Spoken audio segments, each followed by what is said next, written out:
Hello दोस्तों, तो स्वागत है आपका स्पॉइलर नोमी चैनल में। क्या? और आज मैं एक्सप्लेन करने वाला हूँ डीमन स्लेयर के 3rd सीजन का एपिसोड नंबर 8, जिसका टाइटल है द मूव इन मूचिरो। तो पिछले एपिसोड में हमने देखा कि मूचिरो के तेत्सु के बनाए हुए बुलबुलों की मदद से वाटर प्रिजन से बाहर आ जाता है। वाटर प्रिजन से बाहर आने के बाद मूचिरो सबसे पहले अपने चेहरे से कील निकालता है। जब मूचिरो को महसूस होता है कि उसका शरीर धीरे धीरे सुन पड़ रहा है, ये शायद उस कील में लगे पॉइजन की वजह से हो रहा होता है। इस वजह से मूचिरो सारी की सारी कील बाहर निकाल देता है। उधर ही हमें तेत्सु भी बेहोश हालत में दिखाई देता है, जिस पर गोल्ड फिश डीमन अटैक करने वाले हैं। मूचिरो उसकी मदद के लिए आगे बढ़ता है, लेकिन उसका शरीर उसका साथ छोड़ रहा था। उसकी आंखें धीरे धीरे बंद हो रही है। तभी मूचिरो को एक आवाज सुनाई देती है, जो कि उसके पापा की होती है। मैं जानता हूँ मूचिरो, तुम कर सकते हो।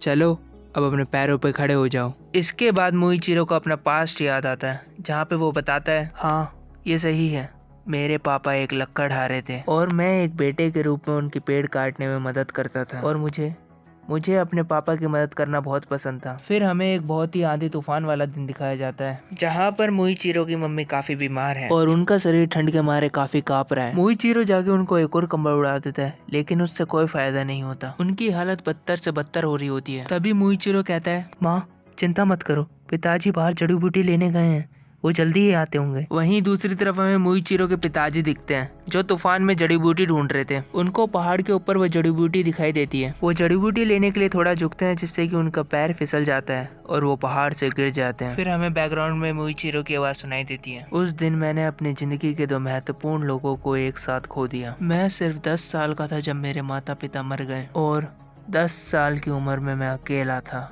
तभी हमें मूचिरो के बगल में उसके भाई को दिखाया जाता है, जो उसका जुड़वा था। नहीं, मैं 11 का था जब मैं अकेला था। मेरा एक जुड़वा भाई था जिसका नाम यूइचिरो था। तभी अगले सीन में हमें मूचिरो और यूइचिरो दोनों लकड़ी लेके जा रहे होते हैं, तो वो बातें करते हैं। यूइचिरो कहता है, दूसरों की मदद करना बेकार है, दूसरों की मदद करने से तुम्हें कोई फायदा नहीं होगा। तभी मूचिरो कहता है, नहीं गलत, पापा कहते थे किसी की मदद करो तो वो भी आके हमारी कभी न कभी मदद करेगा। तुम्हें किसी मरे हुए इंसान के शब्दों पे विश्वास नहीं करना चाहिए जो किसी की मदद करते हुए मर गया। तुमने ऐसा क्यों कहा? अगर वो 20 तूफान में जड़ी बूटी नहीं लेने जाते तो जो मरता वो सिर्फ माँ होती। ऐसे मत कहो, तुम इसे बहुत आगे लेके जा रहे हो। मूचिरो जानता था कि उसका बड़ा भाई काफी कड़वा बोलता है, और मूचिरो ये सोचने लगा था कि उसके बड़े भाई में कोई दिल ही नहीं है। मौसम बदले और अब वसंत का समय आ चुका था। फिर एक दिन मूचिरो अपने भाई से बोलता है, मैं पानी लेने जा रहा हूँ। फिर पानी भरते समय उसके सामने एक औरत दिखती है, जो कि बहुत खूबसूरत थी। मूचिरो उसको देख के सोचता है ये व्हाइट ब्रिज स्पिरिट है। फिर मूचिरो को पता चलता है ये इंसान मास्टर की बीवी है। फिर मूचिरो हमें बताता है मास्टर की वाइफ काफी दूर से पहाड़ों को पार करके हमसे मिलने आई है, लेकिन अंततः मूचिरो का भाई उन्हें भगा देता है। उस दिन की शाम को मूचिरो अपने भाई से मास्टर की वाइफ ने जो कहा उसके बारे में बात करता है, और मूचिरो कहता है, ये तो कमाल है ना, हम सोर्समैन के वंशज हैं और हम फर्स्ट ब्रीथ वाली टेक्निक को यूज करते हैं। फिर यूइचिरो कहता है, मुझे नहीं पता, तुम मुझे जल्दी चावल दो। फिर मूचिरो कहता है, तुमने सुना हम सोर्समैन बन सकते हैं? मुझे विश्वास नहीं होता हम एक ऐसी दुनिया में रहते हैं जिसमें डीमन जैसी भी कोई चीज होती है। हम उन डीमंस को मार के लोगों की मदद कर सकते हैं। नहीं, तुमने सुना नहीं, हम उन लोगों को बचा सकते हैं, उन लोगों की मदद कर सकते हैं उन डीमनों को खत्म करके। तभी यूइचिरो गुस्से से चिल्लाता है और कहता है, तुम्हें क्या लगता है तुम क्या कर सकते हो? एक ऐसा इंसान जो खुद के लिए चावल तक नहीं उबाल सकता वो सोर्समैन बनेगा और लोगों की मदद करेगा? केवल कोई बेवकूफ ही ऐसी बात कह सकता है। तुम सच में अपने माँ बाप पे गए हो, तुम्हें बहुत विश्वास है ना। आखिर क्या सोचते हो तुम लोग? हमारी माँ भी बीमार होने के बाद काम करती रहती थी और इसी वजह से वो इतनी बीमार हो गई, और हमारे पिता मेरे मना करने के बावजूद भी आंधी में जड़ी बूटी लेने गए, और मैंने हमारी माँ को कितनी बार काम करने से मना किया, लेकिन उन्होंने मेरी एक नहीं सुनी। लोगों की मदद करने जैसा कुछ भी नहीं होता है, सिर्फ वही मदद कर सकते हैं जिनको भगवान ने मदद करने के लिए चुना है, सिर्फ वो जो चोजन वन होते हैं। सिर्फ इसीलिए क्योंकि हमारे पूर्वज सोर्समैन थे। इसमें हम बच्चे क्या कर सकते हैं? तुम्हें जानना है हम क्या कर सकते हैं? मैं तुम्हें बता दूं हम क्या कर सकते हैं। हम इधर बैठ के अपने माँ बाप की तरह मर सकते हैं। तुम्हें उस औरत पर काफी विश्वास है ना, लेकिन मुझे पता है अंत में तुम उसके हाथों यूज होकर फेंक दिए जाओगे। बस अब कहानी इधर खत्म होती है, अब जल्दी मेरी खाना बनाने में मदद करो। इस दिन से मूचिरो ने यूइचिरो से बातें करना बंद कर दिया, सिवाय उस दिन के जिस दिन वो लड़े थे, क्योंकि यूइचिरो ने लेडी अमाने पर पानी फेंक दिया था, क्योंकि वो उन्हें लगातार विजिट कर रही थी। फिर वो हमें लकड़ी का काम करते हुए दिखते हैं, और ऐसे करते करते कुछ महीने बीत जाते हैं और गर्मियाँ आ जाती हैं, और गर्मी के कारण उनकी हालत काफी खराब हो जाती है, और रात में भी इतनी गर्मी होती है कि वो सो भी नहीं पाते। फिर हमें एक रात का सीन दिखाया जाता है, जहाँ पर मूचिरो ना सो पाने के कारण पानी पीने के लिए उठता है। फिर वो देखता है यूइचिरो भी जाग रहा था, उसको भी गर्मी की वजह से नींद नहीं आ रही थी। फिर पता नहीं कहाँ से उधर एक डीमन आ जाता है और कहता है, क्या सिर्फ 2 बच्चे?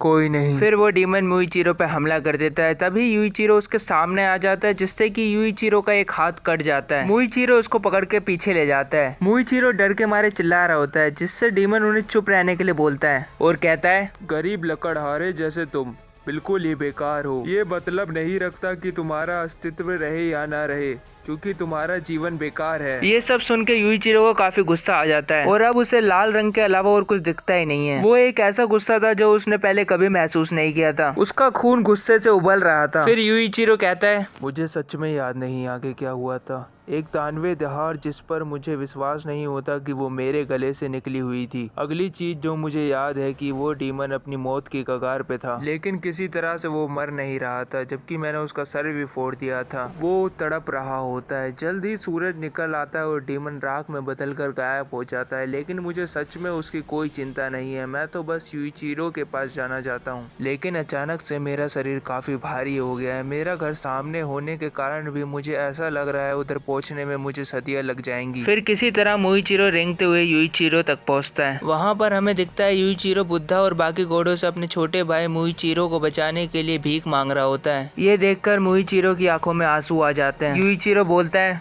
मेरा भाई मेरी तरह नहीं है। वो एक दयालु और अच्छे दिल का लड़का है। उसने कहा वो दूसरों को बचाना चाहता है, लेकिन मैं उसके रास्ते में आया और सिर्फ मैं ही हूँ जो दोस्त के कारण है। अगर आपको किसी को सजा देनी है तो मुझे दो। मैं हमेशा से जानता था कि मुइचिरो में मुंह का मतलब। तभी हमें दिखाते हैं कि मुइचिरो की आंखें खुल जाती हैं और उसके मुंह पे 2 लाल मार्क आ जाते हैं, वैसे ही बिल्कुल जैसे तांजीरो के मुंह पे होते हैं। और फिर मुइचिरो मिस्ट ब्रीथिंग की 4th फॉर्म का यूज करके सारे गोल्डफिश डीमन को मार देता है। फिर मुइचिरो कोतेत्सु की हालत के बारे में पूछता है, जिसपे कोतेत्सु बोलता है, तुम मेरी चिंता मत करो और जाके मिस्टर हैगेनेस्कू को बचाओ और उन तलवारों को भी। वहीं दूसरी तरफ ग्योको हैगेनेस्कू से काफी ज्यादा चिढ़ गया होता है और कहता है, ये आदमी, ये इंसान, ये अभी भी रुका नहीं, जबकि मैंने इसके साथ इतना कुछ कर दिया, जबकि मैंने इसकी एक आंख भी फोड़ दी। ये बिना रुके अपनी उस ब्लेड को तरासे जा रहा है। हाँ ये सही है। अगर मैं इसको बोलूं मैं इस वाले को मार दूंगा तभी मुइचिरो आकर उस पर एक अटैक करता है। तभी ग्योको अपने मटके में चले जाता है और बच जाता है और हैरान हो जाता है कि मुइचिरो उसके वाटर प्रिजन से बच कैसे गया और कहता है,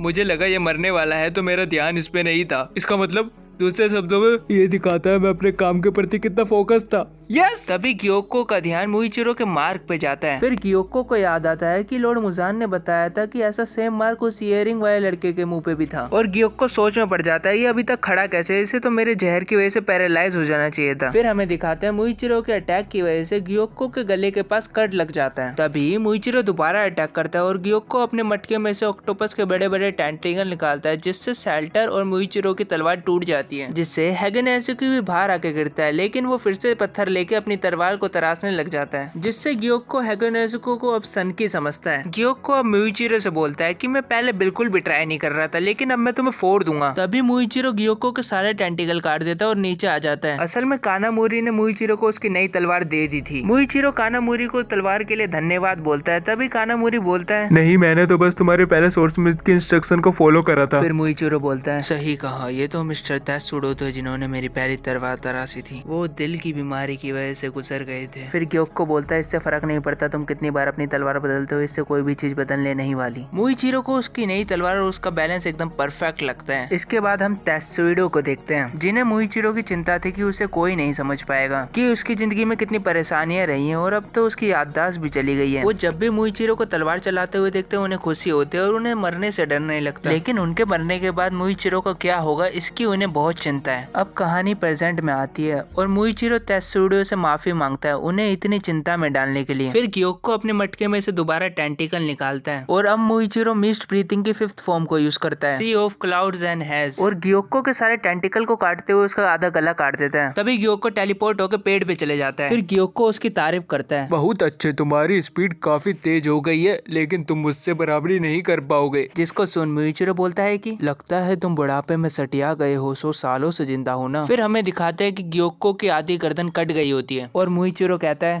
अगली बार मैं तुम्हारा पूरा गला उड़ा दूंगा, मेरे पास इस बेकार सी मटके वाली गेम खेलने से बढ़िया चीजें करने को हैं। तभी ग्योको बोलता है मुझे हल्के में मत लो और मुइचिरो के पीछे टेलीपोर्ट होकर उस पर वाटर स्प्लैश कर देता है और सभी गोल्डफिश डीमन उस पर एक साथ हमला करते हैं और लड़ाई के बीच में मुइचिरो को अपने भाई की आखिरी बात याद आती है जो उसके भाई ने मरते हुए बोली थी। वो मुइचिरो से माफी मांगता है क्योंकि वो कभी उससे अच्छे से पेश नहीं आया। वो बोलता है कि वो कभी मुइचिरो जैसा नहीं बन सकता, दूसरों के लिए दया भाव रखना भी कोई आसान बात नहीं है, ऐसा कुछ चुनिंदा लोग ही कर सकते हैं भले ही वो कितनी ही अच्छी जिंदगी जी लें। आखिर में भगवान भी उसे बचाने नहीं आएंगे, इसलिए मुइचिरो को उसे बचाने आना पड़ा। लेकिन मुइचिरो तुम मेरे जैसे नहीं हो, किसी दूसरे को बचाने के लिए तुम्हारे अंदर असीम शक्ति आ जाती है क्योंकि तुम ही वो चोजन वन हो। और यहाँ पर मुइचिरो ग्योको के अटैक से बच जाता है और उस ऑक्टोपस पोर्ट को काट देता है जिससे ग्योको शॉक हो जाता है और ये एपिसोड इधर समाप्त हो जाता है।